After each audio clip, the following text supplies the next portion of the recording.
Kisah ini mengenai sebuah peristiwa aneh yang menimpa kapal kargo milik Belanda yang berlayar tidak jauh dari tempat tinggal kita, Selat Malaka. Yang saya maksud adalah kapal SS Orang Medan. Ingatan akan kapal ini begitu melekat di kepala para pelaut yang menemukannya, sehingga ketika mereka mengingatnya, mereka akan segera bergidik karena peristiwa aneh yang tidak terjelaskan yang menimpa kapal itu. Kisahnya terjadi pada suatu hari yang cerah di bulan Februari 1948. Di Selat Malaka, cuaca sempurna, tidak ada gangguan alam yang berarti ombak cukup tenang. Namun kesempurnaan itu segera dipecahkan oleh sebuah sinyal SOS yang datang tiba-tiba dan terdengar oleh sekitar selusin kapal yang sedang berlayar di sekitar situ. Sinyal itu ternyata berasal dari seorang awak kapal SS Orang Medan. Kapal City of Baltimore dan kapal Silver Star adalah dua di antara selusin kapal yang menangkap teriakan itu di radio mereka. Di ujung radio terdengar suara panik yang membuat orang mendengarnya terdiam. Para perwira sudah tewas, kapten terbaring di ruang kendali, sepertinya semua awak telah tewas. Dari selusin kapal yang sama-sama mendengar teriakan itu, hanya Silver Star yang bisa menentukan arah koordinatnya dengan tepat. Jadi, Kapten Silver Star segera memerintahkan awaknya untuk bergerak menuju lokasi SS Orang Medan. Belum lagi tiba di tempat tujuan, terdengar bunyi yang sepertinya sebuah pesan Morse yang diikuti oleh sebuah teriakan lirih di ujung radio. Aku hampir mati. Lalu semuanya hening, yang ada hanya suara gemerisik radio yang tidak beraturan. Dalam beberapa jam, Silver Star sampai di lokasi SS Orang Medan. Mereka bisa melihat kapal itu dari kejauhan, lalu sinyal komunikasi dikirimkan. Karena tidak ada tanggapan terhadap sinyal bendera ataupun radio, sebuah tim dikirim menuju kapal itu.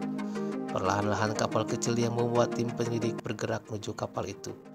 Tidak terlihat adanya gerakan di atas kapal, namun mereka melihat sesuatu yang ganjil di sekitar kapal.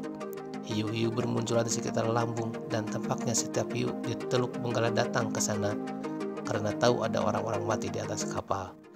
Setibanya di atas kapal, tim itu menyaksikan sebuah pemandangan yang tidak akan mereka lupakan seumur hidup. Mereka melihat mayat-mayat bergelimpangan di atas dek. Bergegas mereka memeriksa ruang peta untuk mencari sang kapten. Ketika mereka masuk ke ruang peta, mereka melihat mayat-mayat perwira bersama sang kapten bergeletakan di tempat itu. Seakan-akan sang kapten telah mengumpulkan mereka di situ untuk merundingkan sesuatu yang mendesak sebelum mereka mati.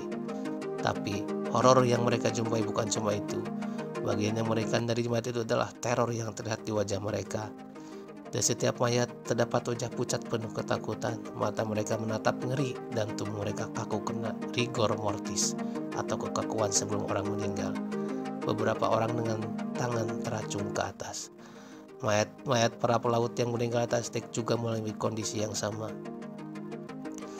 Di ruang radio, petugas telegraf terkulai di atas peralatannya yang diam. Sesuatu telah terjadi. Tapi apa? Tim dari Silver Star segera memeriksa sisi kapal. Mereka tidak menemukan kerusakan apapun yang mengindikasikan tindak kekerasan. Pada mayat-mayat yang bergelimpangan, mereka tidak menemukan luka atau tanda-tanda kekerasan lainnya. Apa yang telah menyebabkan mereka meninggal? Apakah hantu laut tiba-tiba muncul dari samudra dan membunuh semua awak kapal itu? Belum lagi tim itu selesai memeriksa, sebuah kejadian aneh kembali terjadi. Entah apa sebabnya, kargo yang ada di atas kapal itu mengeluarkan nyala api. Api segera menjalar ke bagian lain dari kapal. Dalam hitungan menit, tim itu segera menyelamatkan diri ke kapal kecil mereka dan segera mengayuh. Lalu SS Orang Medan meledak dengan suara keras. Ledakan itu terdengar hingga 1/4 mil dan membunuh beberapa hiu yang kelaparan. Tim itu berhasil menyelamatkan diri. Dari kejauhan, mereka bisa melihat SS Orang Medan terbakar dan tenggelam perlahan-lahan ke dasar laut. Ikut menenggelamkan misteri yang baru saja mereka saksikan.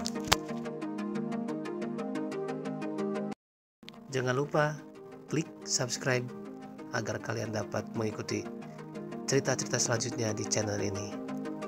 Sekian, wassalamualaikum warahmatullahi wabarakatuh.